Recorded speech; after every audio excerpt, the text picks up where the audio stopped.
With Jon Favreau and Dave Filoni currently creating a full list of retcons to be placed against the sequel trilogy movies and changing pieces of the canon of The Force Awakens, The Last Jedi, and The Rise of Skywalker, there's a lot of other things that are going into the equation on top of all of that. This is Mike Zero. Subscribe if you're new and like this video to see future Star Wars updates. I'm also on Twitter at Mike01. I thank you all so very much for the great and kind support. Now, given that there is a Rey Star Wars movie coming out in the near future that's being worked on by Disney and Lucasfilm that's going to take place 15 years after the events of Episode 9, that has nothing to do with any of the current plans that Jon and Dave are crafting for retcons against Rey and many portions of the sequel trilogy. We'll be explaining every single detail about all of this and exactly how it all pertains to 3 upcoming Star Wars projects that will be considered post-Episode 9 material.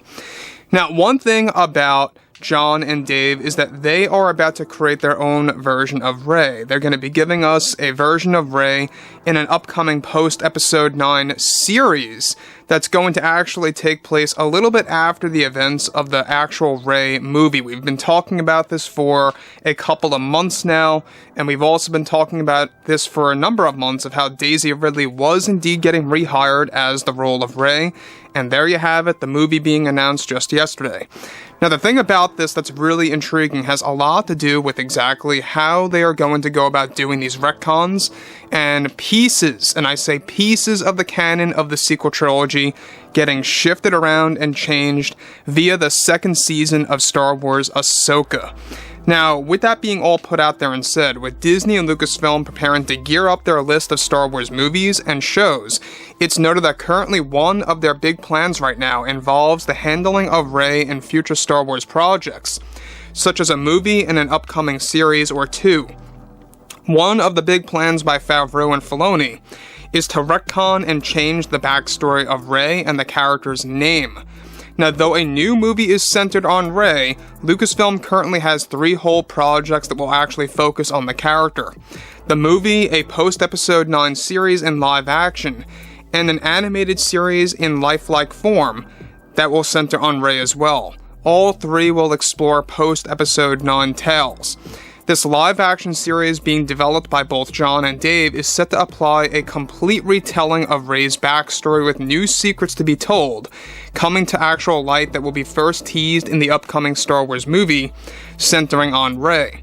This will involve Rey's name getting changed by Jon and Dave, the cancellation of Rey Skywalker, being the name, not the character itself, the animated project, which will be a bridge between live action and regular animation, will center on replacing Daisy Ridley as Rey, as she did not want to be involved in a motion capture centered project. So let's just elaborate. Daisy Ridley is getting replaced as Rey in one, and I say one, of the upcoming projects for the post-Episode 9 timeline. This is also known as the New Jedi Order era. Lucasfilm just yesterday gave us a complete branding of all the different eras. We have Dawn of the Jedi also, that's going to be considered ancient times, that takes place before the events of the Old Republic. We're talking about thousands upon thousands of years before the Phantom Menace. Now, the thing about this too, that I think a lot of fans are going to feel very, a little skeptical about, is how we have one project being led by Lucasfilm that's going to focus on Rey 15 years after the events of Episode 9 in a Star Wars movie. Then you have Jon and Dave's post-Episode 9 series that's going to retcon the backstory of Rey, her name being changed around, as well as, of course, other aspects of the character getting retconned. Then you got this lifelike animated series. I want you guys to actually imagine something similar to that of a video game cutscene. It's going to be that type of animated material through ILM's new motion capture technology, and you're going to have, of course, a new actress taking over Daisy Ridley to portray Rey. We're going to be tapping into that in just a second. Now, further, actress Rachel Weisz, is set to take place, of course, of Daisy Ridley as an older version of Rey for the animated series. Though Ridley will be replaced with one project and her name changing completely in Jon and Dave's live-action series, Ridley will still be playing as Rey in the Star Wars movie. The series by John and Dave is set to take place 25 years after the events of Episode 9, where the movie will take place 15 years later. We talked about that a couple of months ago too. The animated series is going to feature a far older version of Rey, with a time jump currently unknown at this time, a potential 40-year time jump total from Episode 9. With John and Dave about to make Rey Skywalker into becoming Rey Solana Kenobi in the upcoming lore for Star Wars, they want to cancel the Rey Skywalker name completely for their own reasons, to expand the character and to make her more likable to the audience. Ridley is said to really enjoy this plan by John and Dave for the series, and is already getting, of course, very heavily involved with the upcoming Star Wars movie.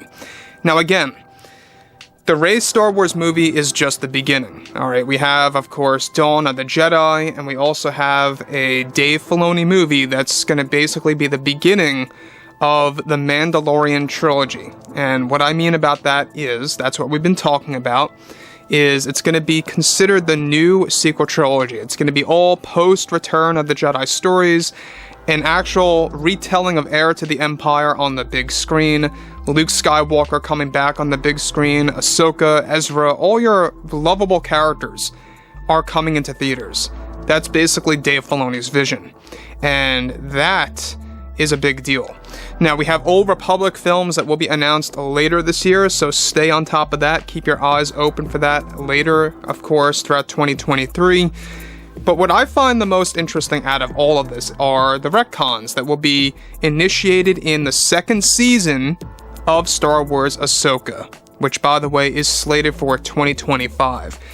This is something that they are indeed working on, and given that we have 3 whole projects centering on Rey, that's going to be progressive throughout time.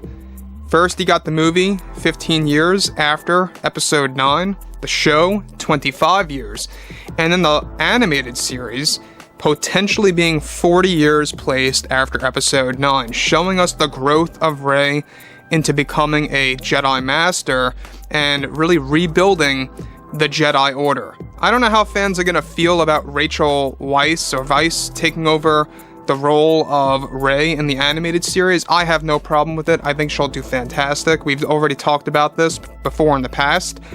But a lot of people seem to be very confused, so I wanted to really elaborate on everything that's actually happening between these 3 Star Wars projects.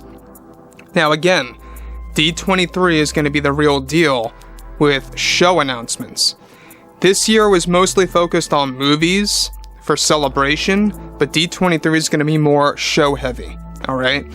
So anyways, I would love to hear what you guys have to say about how John and Dave are going to be taking advantage of Ahsoka Season 2 and the World Between Worlds, and how that's going to create a lot of retcons for the character and such. And fill me in below in the comments what you guys have to say about all of this below, if you guys would like to actually express your thoughts on this. And I'm really intrigued to hear what you guys have to say about everything related to these 3 post-Episode 9 shows and movies, whatever have you, projects. And I'll catch you guys later.